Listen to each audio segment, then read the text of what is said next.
একটা অভিশপ্ত গ্রাম যেখানে লুকিয়ে আছে রহস্যময় গুপ্তধন। হলিউড লেভেলের একটা মুভি।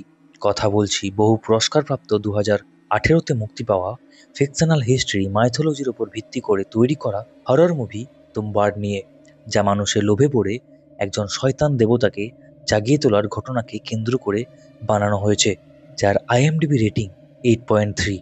যে মুভির পেছনে আছে 4জন লেখকের 14 বছরের নিপুণ দক্ষতা। আর মুভিটি শ্যুট করতে লেগেছে 6টা বছর। প্রত্যেকটা মানুষ তাদের অক্লান্ত পরিশ্রম দিয়ে পারফেক্টভাবে ফুটিয়ে তুলেছে এই মুভিটি। এই মুভির মেন কোর অর্থাৎ মূল বিষয়বস্তু হচ্ছে লোভ। তাহলে চলুন মূল গল্পের ভেতরে প্রবেশ করি। গল্প শুরু হয় সমৃদ্ধির দেবীকে দেখিয়ে, যে ছিল অফুরন্ত আনাজ আর সোনার প্রতীক। আর এই পৃথিবী হচ্ছে সেই দেবীর গর্ভ বা পেট। যখন ব্রহ্মাণ্ডের সৃষ্টি হচ্ছিল, তখন দেবী তার পেট থেকে 16 কোটি দেবতার জন্ম দিয়েছিলেন। আর তাদের মধ্যে দেবী সবথেকে ভালোবাসতেন তার প্রথম সন্তান হাস্তরকে, যে ছিল প্রচণ্ড লোভী। সে দেবীর সমস্ত সোনা এবং আনাজ পেতে চেয়েছিল। দেবীর সমস্ত সোনা তো সে হাতিয়ে নেয়, কিন্তু যখনই সে আনাজের দিকে হাত বাড়ায়, তখন বাকি দেবী দেবতারা তাদের ক্রোধের আগুনে হস্তরকে ভস্ম করে দিতে থাকে। তাই দেবী তখন হস্তরকে এই শর্তে বাঁচিয়ে নেয় যে ব্রহ্মাণ্ডে হস্তরকে কখনো পুজো করা হবে না, তাছাড়া হস্তরের নামও নেওয়া হবে না। আর এভাবেই হস্তর দেবীর গর্ভে আশ্রয় পায়। কিন্তু মানুষ হচ্ছে ভীষণ লোভী।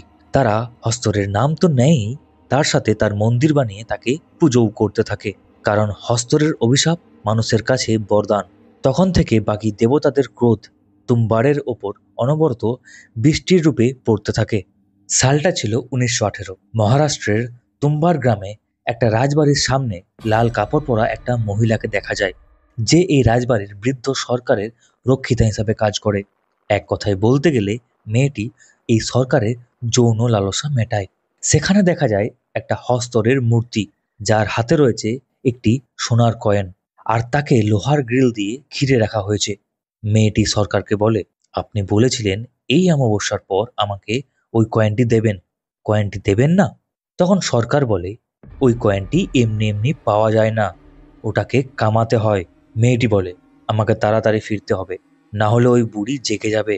তখন সরকার ভয় পেয়ে বলে, না, ওই বুড়িকে কোনো মতেই জাগতে দেওয়া যাবে না। দেখা যায় মেয়েটির দুটো সন্তান আছে, একজনের নাম বিনায়ক, আরেকজনের নাম সদাশিব। তারা বাড়ি ফিরে দেখে তাদের মা এখনো বাড়িতে ফেরেনি। তখন সদাশিব বলে, ওই বুড়িকে তো খাওয়াতে হবে, না হলে বুড়ি জেগে যাবে। তখন তারা দুজনে বাড়িতে লাগানো তালা খুলে ভেতরে ঢুকে উনানে ভাত বসায়, আর রান্না করে বিনায়ক সদাশিবকে খাবারটি দিয়ে সেই বুড়িকে খাওয়াতে পাঠায়। তখনই সেখানে সেই মেয়েটি মানে তাদের মা বাড়িতে ফিরে আসে, আর ছেলে দুটোকে মেরে বলে, আমি বলেছি না তোদের ওদিকে না যেতে। সে নিজে আবার রান্না করে সেই বুড়িকে খাওয়াতে যায়। দেখা যায় মেয়েটি সেই বুড়ির পায়ের নখ কেটে তাকে খাবার খাইয়ে দেয়। বিনায়ক তার মাকে জিজ্ঞেস করে, সরকার কি তাকে সোনার কয়েনটি দিয়েছে? তার মা বলে, না, কোনো কথাই বলেনি। তখন ছেলেটা রেগে গিয়ে সরকারকে গাল দিয়ে বলে, তো কি মরে যাবার পর বলবে? তখন তার মা তাকে এক চড় মেরে বলে, নিজের বাবার নামে খারাপ কথা বলতে লজ্জা করে না? এখানে আমরা জানতে পারি এই ছেলে দুটি সেই বৃদ্ধ সরকারের অবৈধ সন্তান। তখন ছেলেটি বলে, ও যদি মুদ্রা না দেয় তাহলে তাদের বুড়ির আমরা খেয়াল রাখবো না। আমরা এটাও জানতে পারি এই বুড়ি সরকারের দিদা। এখানে প্রশ্ন আসতেই পারে, সরকার নিজেই এত বৃদ্ধ, তাহলে তার দিদা এখনো পর্যন্ত কিভাবে বেঁচে থাকতে পারে? আসলে তার দিদা হস্তরের অভিশাপে অভিশপ্ত। তাদের কথা বলার মাঝেই তার মা শুনতে পায় সেই বুড়ি জেগে গিয়েছে। তখন সে হাতে একটা কুঠার আর একটা হ্যারিকেন নিয়ে আস্তে আস্তে এগিয়ে যায় সেই বুড়ির ঘরের দিকে, আর বুড়িকে বলে, বুড়ি ঘুমিয়ে পড়ো, না হলে হস্তর এসে যাবে। এটা বলা মাত্রই বুড়িটি ঘুমিয়ে পড়ে। এরপর দেখা যায় সরকার তার শেষ নিঃশ্বাস ত্যাগ করে, মানে ইহলোক ছেড়ে পরলোকে গমন করে। আর সেই মেয়েটি বৃদ্ধ সরকারকে দাহ করে বাড়ি ফিরে ছেলে দুটিকে বলে, সরকার মারা গেছে, আমাদের এখানে আর কিছু নেই, রাতের খাওয়া হলেই তোরা নিজেদের সমস্ত কিছু গুছিয়ে নিবি, আমরা তুমবার ছেড়ে চলে যাব। তখন বিনায়ক বলে, কেন? সেই রাজবাড়ি তো এখন আমাদের, আর সেখানে যত গুপ্তধন আছে সেগুলি এখন আমাদের। তখন তার মা বলে, সরকার পুরো জীবন ধরে সেই গুপ্তধন খুঁজে পায়নি, তো আমরা কি করে পাবো? ছেলেটি বলে, তাহলে ওই বুড়ির কি হবে? তখন মা বলে, ও এখানেই পড়ে থাকবে। বিনায়ক বলে, ওই বুড়িকে ঘুম থেকে উঠিয়ে জিজ্ঞাসা করলেই হয় সেই গুপ্তধন কোথায় আছে। তখন তার মা রেগে গিয়ে বলে, বেশি কথা না বাড়িয়ে নিজের জিনিসপত্র গুছিয়ে নে, কাল ভোর হতেই আমরা এখান থেকে বেরিয়ে পুনে চলে যাব। সকালবেলায় দেখা যায় সদাশিব একটা বড় গাছের ডালে চেপে বসে আছে আর বিনায়ককে জিজ্ঞাসা করে, পুনে কি? বিনায়ক বলে, বিশাল বড় শহর, সেখানে আপনা আপনি রাস্তায় বিশাল বড় বড় গাড়ি চলে। ঠিক তখনই সদাশিব সেই গাছের ডালটি ভেঙে নিচে পড়ে মাথা ফেটে যায় আর সেখানে জ্ঞান হারায়। তখন তার মা তাকে নিয়ে গরুর গাড়িতে চাপিয়ে ডাক্তারের কাছে ছুটে যায়। তখন বিনায়ক জিজ্ঞাসা করে, বুড়িকে কে খাওয়াবে? তার মা বলে, আজ তুই খাইয়ে দিস, আর যদি জেগে যায় তাহলে বলিস বুড়ি শুয়ে পড়ো, তা না হলে হস্তর এসে যাবে। সদাশিবকে ডাক্তারের কাছে নিয়ে যাওয়ার আগেই রাস্তাতেই তার মৃত্যু হয়। এদিকে বিনায়ক বাড়িতে যখন খাবার বানাতে যাবে তখন সে শুনতে পায় সেই বুড়ি নাকি সুরে গান গাইছে আর জোরে জোরে দরজায় ধাক্কা দিচ্ছে। বিনায়ক সেদিকে পা টিপে টিপে যেতে থাকে আর দরজার ফাঁক দিয়ে দেখতে থাকে। তখন বুড়ি বলে, কে এসেছে, রাজা বেটা? বিনায়ক সেখান থেকে চলে আসতে গেলে বুড়ি বলে, তোর গুপ্তধন চাই না? আমি দেব তোকে গুপ্তধনের খবর, আমাকে এখান থেকে বের কর, খুলে দে। বিনায়ক লোভে দরজা খুলে ভেতরে যায় আর দেখা যায় ভেতরের এক বিভীষিকাময় মহিলাকে, যার শরীরের পুরোটাই পচন ধরেছে, শুধু দুটো চোখ আর একটা মুখ ছাড়া কিছু দেখা যায় না। বিনায়ক জিজ্ঞাসা করে, দিদা, গুপ্তধন কোথায়? তখন বুড়ি বলে, আমার খিদে পেয়েছে, আমাকে খেতে দে, তাছাড়া একটা কাজ করি, আজ তোকে খেয়ে ফেলি। এই কথা শুনে বিনায়ক সেখান থেকে ভয়ে দৌড় দেয়। বিনায়ক ভুল করে বুড়ির ঘরের দরজাটা লাগাতে ভুলে যায়। বিনায়ক দৌড়ে এসে খাবার তৈরি করতে থাকে আর মনে করতে থাকে তার মা যেন তাকে কি একটা বলেছিল, যেটা বললেই বুড়ি ঘুমিয়ে যাবে। তখনই সেখানে বুড়ি চলে আসে আর বিনায়কের পায়ে শিকল পরিয়ে তাকে টানতে টানতে নিয়ে যায় তার ঘরের দিকে। বুড়ির মুখে দু সাইডে দুটো লোহার কিল লাগানো ছিল, তার মধ্যে থেকে একটা বের করে সে বিনায়ককে যেই না মারতে যাবে তখনই বিনায়কের মনে পড়ে যায় সেই কথাটি আর বলে, বুড়ি ঘুমিয়ে পড়ো, না হলে হস্তর চলে আসবে। এই কথাটি বলা মাত্রই বুড়ির সঙ্গে সঙ্গে ঘুমিয়ে পড়ে। তখন বিনায়ক কোনো রকমে তার হাত থেকে বেঁচে যায়। তার মা বাড়িতে এসে বিনায়কের কেটে যাওয়ার জায়গায় কিছু একটা লাগিয়ে দিতে থাকে। তারপর সে বিনায়ককে নিয়ে নৌকা করে তুম্বার ছেড়ে চলে যেতে থাকে আর দেখা যায় দূরে সদাশিবের চিতা জ্বলছে। বিনায়ক তার মাকে বলে, চলো না মা, আমরা তুম্বারে ফিরে গিয়ে ওই বুড়িকে জিজ্ঞাসা করি গুপ্তধন কোথায়। ওকে খাবার না দিলে একটা সময় পর সে বলে দেবে গুপ্তধন কোথায় আছে। তখন তার মা একটা সোনার কয়েন বের করে বিনায়কের হাতে দিয়ে বলে, তোর এটাই চাই তাই তো, এই নে, আর চুপ করে থাক। এই বলে সে বিনায়ককে মারধর করে আর বলে, বল, আর কখনো তুম্বারের দিকে ঘুরেও তাকাবি না, কথা দে। বিনায়ক বলে, ঠিক আছে, আর কখনো তুম্বারে ফিরে আসবো না। এখন তারা তুম্বার ছেড়ে চলে যায়। এরপর ঘটনা দেখা যায় 15 বছর পর। এখন বিনায়ক একজন যুবক, সে একটা ভাঙা গাড়ি করে এসে পৌঁছায় তুম্বারে। সে তার মাকে দেওয়া কথা রাখেনি আর তার মা এখন বেঁচেও নেই। সে এসেই চলে যায় তাদের বাড়িতে। তাদের বাড়িতে এখন পুরো মাকড়সার জালে, গাছপালায়, জঙ্গলে ভর্তি হয়ে গেছে। বিনায়ক চলে আসে বুড়িটি যেখানে থাকতো সেই ঘরটিতে আর দেখে সেখানে এখনো একটা হৃৎপিণ্ড স্পন্দিত হচ্ছে আর বুড়ির শরীরের ওপর দিয়ে একটা গাছ বেরিয়েছে, তবে সে এখনো মারা যায়নি। বিনায়ক সেই বুড়িকে ঘুম থেকে উঠালো আর জিজ্ঞাসা করলো, গুপ্তধন কোথায় দিদা? বুড়িটি বলে, এতদিন পর তুই আবার এসেছিস? বুড়ি বলে, যে অভিশাপ আমি ভোগ করছি সেই অভিশাপ আর তোরা নতুন করে শুরু করিস না। বিনায়ক বলে, আমি যাব না দিদা, কিন্তু কোথায় আছে বলো তো? বুড়ি বলে, আমারই রক্ত তোর শরীরে বইছে লোভী। বিনায়ক বলে, ওই একটা গুণই তো আমি পেয়েছি দিদা। আর বলে, দিদা, গুপ্তধনের অর্ধেকটা তোমার। কিন্তু বুড়ি বলে, আমার গুপ্তধন চাই না, আমার মুক্তি চাই। আমার খিদে মেটাতে পারবি না তো আমাকে পুড়িয়ে ফেল, আমাকে মুক্তি দে। বুড়ি বিনায়ককে পরিষ্কার করে কিছু বলে না, তবে বিনায়ক বুঝতে পারে রাজবাড়িতে কোনো একটা কুয়োর ভেতরেই রয়েছে সেই খাজানা। বিনায়ক রাজবাড়িতে এসে রাজবাড়ির তালা খুলে ভেতরে প্রবেশ করে। অনেকগুলো দিন, অনেকগুলো মাস কেটে যায় তার এখানে। অবশেষে বিনায়ক একটা সুড়ঙ্গ কেটে হদিশ পেয়ে যায় গুপ্তধনের। তারপর সে বুড়িটিকে আগুনে পুড়িয়ে মুক্তি দিয়ে দেয় এবং ফিরে আসে পুনে শহরে, যেখানে এসে তার বাড়িতে তাকে কেউ চিনতে পারে না। কারণ তার চুল গোপ এই কয়েক মাসে অনেক বেড়ে গেছে। তখন বিনায়ক চিৎকার করে ওঠে আর সবাই বুঝতে পারে এটা বিনায়ক রাও। বিনায়কের স্ত্রী বলে, তুমি এতদিন কোথায় ছিলে? আমার কাছে খাবার জন্য 1 টাকাও ছিল না, তাই আমি এই আটার ব্যবসা শুরু করেছি। বিনায়ক রাঘব নামের একটা লোকের কাছে কিছু টাকা ধার নিয়েছিল, সেটি এখন সুদে অনেক বেড়ে গেছে। লোকটি বিনায়ককে বলে, কিভাবে সুদ করবে?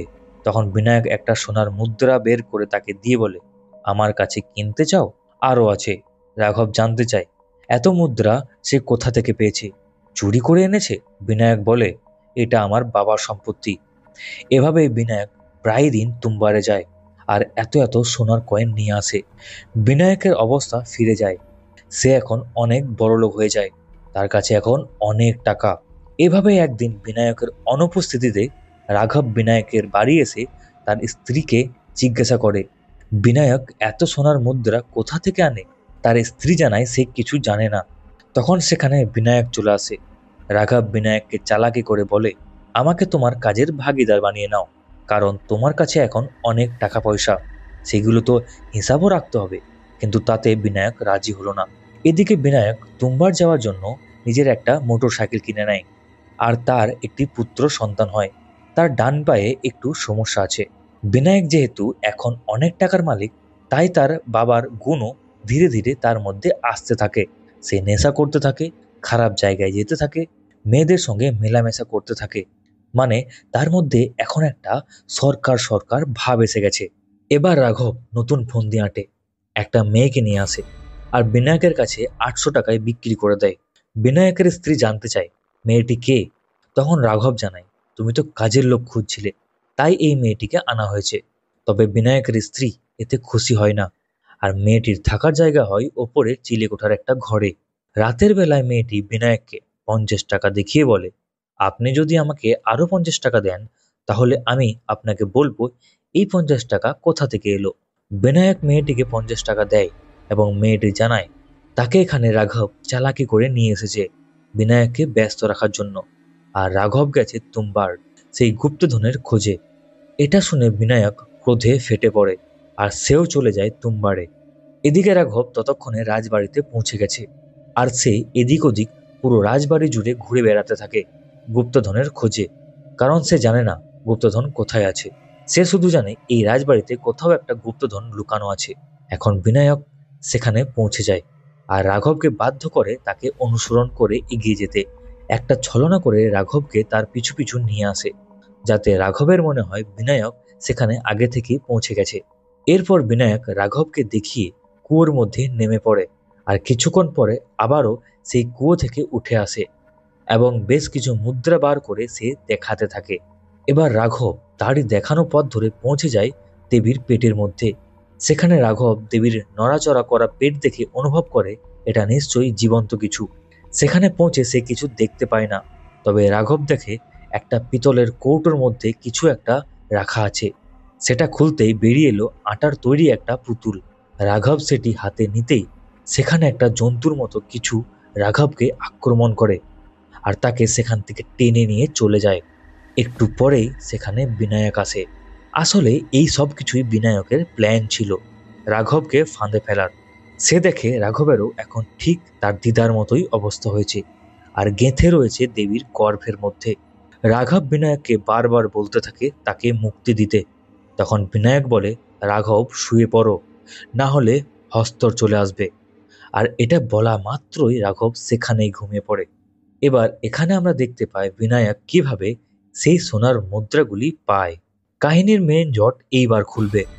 বিনায়ক আটার তৈরি একটা গোল বলয় বানায় আর তার ভেতরে নিজে দাঁড়িয়ে থাকে এবং একটা আটার তৈরি পুতুল হাতে নেয়। তখনই দেখা যায় একটা লাল রঙের শয়তানরূপী দেবতা যে আসে সেই আটার পুতুলটাকে খাবার জন্য, কিন্তু সে সেই বলয়টি পার করতে পারে না। হস্তরকে যেহেতু দেবতারা অভিশাপ দিয়েছিল, তাই সে আনাজকে তার আয়ত্তে আনতে পারেনি। তবে সে শুধুমাত্র খাবার জন্যই আনাজ ব্যবহার করতে পারে। আর এই হস্তর হচ্ছে বহু বছরের ক্ষুধার্ত। বিনায়ক হস্তকে আটার পুতুলটি দেখিয়ে প্রলুব্ধ করতেই থাকে, কিন্তু তাকে দেয় না। তখন হস্ত রেগে গিয়ে রাঘবের একটা হাত ছিঁড়ে নেয় আর সেটিকে দুটুকরো করে ভেঙে ফেলে। রাঘব যন্ত্রণায় প্রচণ্ড চিৎকার করতে থাকে। এটি দেখে বিনায়ক হস্তর বলে জোরে চিৎকার করে আর আটার পুতুলটি তাকে ছুঁড়ে দেয়। হস্তর যখন সেটি খেতে ব্যস্ত থাকে তখন বিনায়ক তার পেছনের বাঁধা পুটলিটি খুলে দেয়। সেখান থেকে বেরিয়ে আসে স্বর্ণমুদ্রা। আর এখান থেকে বোঝা যায় বিনায়ক স্বর্ণমুদ্রাগুলি কোথা থেকে পায়। রাঘব যন্ত্রণায় ছটফট করছে দেখে বিনায়ক তার হাতের হেরিকেনটা ছুঁড়ে দেয় রাঘবের গায়ে, আর রাঘব সেখানেই পুড়ে মারা যায়। তার সাথে মুক্তি পেয়ে যায়। আর বিনায়ক সেই দড়ি ধরে আবারও উপরে উঠতে থাকে। হস্তরও তার পেছন পেছন যেতে থাকে। তবে হস্তর বাইরে আসার আগেই বিনায়ক সেখানে দরজাটি আটকে দেয় আর হস্তর ভেতরেই বন্দি হয়ে রয়ে যায়। এদিকে সেই মেয়েটিকে বিনায়কের স্ত্রী চুরির অপরাধে ঘর থেকে বের করে দেয়। এখন সাল 1947, স্বাধীন ভারত। আর বিনায়কের এখন তার নিজস্ব গাড়ি বাড়ি সবকিছু করে নিয়েছে। এখন তার বয়স হয়েছে, তাই সে দড়ি বেয়ে ওঠানামা করতে সক্ষম না। তাছাড়া সে সারাক্ষণ নেশায় বুঁদ হয়ে থাকতো আর ভোগ বিলাসে জীবন কাটাতো। তাই তার শরীর কমজোর হয়ে পড়েছে। তাই সে ঠিক করে তার ছেলে পাণ্ডুরঙ্গকে এবার এই কাজ করার ট্রেনিং দেবে। কিভাবে দড়ি বেঁধে নিচে নামতে হয় এবং হস্তরের পুটলি খুলে সোনার মুদ্রাগুলি কুড়িয়ে নিয়ে আবারও কিভাবে দড়ি দিয়ে ওপরে উঠতে হয়। বিনায়ক আবারও সেই মেয়েটিকে রক্ষিতা হিসাবে তার বাড়িতেই ঠাঁই দিয়েছে আর তার সাথে ভোগবিলাসে ব্যস্ত থাকে। মেয়েটি বলে, তোমার তো বয়স হয়েছে, এবার তোমার ছেলেকে এই কাজে নিযুক্ত করো। বিনায়ক জানায় তার ছেলে কোনো কাজের নয়, কারণ তার পায়ে সমস্যা আছে। বিনায়ক তার স্ত্রীকে বলে, কাল পাণ্ডুরঙ্গকে তৈরি করে দিও, ওকে নিয়ে আমি তুমবার যাব। সকাল সকাল বিনায়ক তার ছেলেকে নিয়ে বেরিয়ে পড়ে তুমবার যাওয়ার উদ্দেশ্যে। আর রাস্তায় তাকে আবারও সেই কাহিনী শোনাতে থাকে। বিনায়ক তার ছেলেকে বলে, আজকে তোমার কোনো কাজ নেই, এখন শুধু তুমি আমার সাথে সেই জায়গাতেই সবকিছু শেখার জন্যই যাচ্ছ। বিনায়ক পাণ্ডুরঙ্গকে ভয় দেখিয়ে বলে, ভয় পাবে না তো? পাণ্ডুরঙ্গ বলে, আমি তো তোমার মতো সাহসী, ভয় পাবো না। কথা বলতে বলতে বাপ বেটা পৌঁছে যায় রাজবাড়িতে। সেখানে দেখা যায় তারা আটা দিয়ে পুতুল তৈরি করতে থাকে। বিনায়ক তার ছেলেকে নিয়ে নেমে পড়ে দেবীর গর্ভে। তো যেখানে পাণ্ডুরঙ্গ রাঘবের পুরাদেহ দেখে ভয় পেয়ে যায় আর আবারও একটা আটার বলয় তৈরি করে আর তাকে বুঝিয়ে বলে, এই আটার বলয় হস্তর পার করতে পারবে না। পাণ্ডুরঙ্গ জিজ্ঞাসা করে, বাবা, হস্তর কখন আসবে? বিনায়ক বলে, হস্তর শুধুমাত্র আটার পুতুলের জন্যই আসে, কিন্তু আজ আমরা আটার পুতুল আনিনি। কিন্তু পাণ্ডুরঙ্গ বলে, আমি তো এনেছি বাবা। আর যখনই পাণ্ডুরঙ্গ আটার পুতুলটি বার করে তখনই সেখানে হস্তর চলে আসে আর সেটি খেতে থাকে। এই সুযোগে পাণ্ডুরঙ্গ তার পোটলিটি খুলে সেখান থেকে সোনা বের করে নিয়ে সেই দড়ি দিয়ে ওপরে চলে আসে। বিনায়ক পাণ্ডুরঙ্গকে খুব মারধর করে আর বলে, তোকে বলেছিলাম আটার পুতুল না নিয়ে আসতে, তুই কেন এনেছিস? যাই হোক, এরপর দেখা যায় তারা দুজন বাড়ি ফিরছে আর বিনায়ক তার ছেলেকে বলে, এই কয়েনটি তোর কাছে রাখ, এটি তোর প্রথম ইনকাম। এরপর একদিন বিনায়ক জানতে পারে তুমবারের রাজপ্রাসাদ ভারত সরকার দখল নিয়েছে। এটি শুনে বিনায়ক খুব চিন্তিত হয়ে পড়ে আর ঠিক করে সরকার দখল নেওয়ার আগেই যতটা সম্ভব সেখান থেকে স্বর্ণমুদ্রা নিয়ে আসা যায়। এদিকে পাণ্ডুরঙ্গ হয়েছে তার বাবার মতোই লোভী। সে যেমন টাকা পয়সার লোভী, ঠিক তেমনি এইটুকু বয়স থেকে নারীর ওপরও লোভ জন্মেছে তার। পাণ্ডুরঙ্গ বিনায়ককে বুদ্ধি দেয়, একটা মাত্র আটার পুতুল নিয়ে গেলে হস্তর সেটি তাড়াতাড়ি খেয়ে ফেলে, তাই তারা বেশি মুদ্রা আনতে পারে না। এর পরিবর্তে যদি আমরা অনেকগুলো আটার পুতুল নিয়ে যাই তাহলে হস্তর সেগুলি খেতে ব্যস্ত থাকবে আর তার পুরো পোটলিটি তারা খুলে নিয়ে চলে আসতে পারবে। তাতে করে তাদের আর কখনো সোনার মুদ্রা আনতে তুমবারে যেতে হবে না।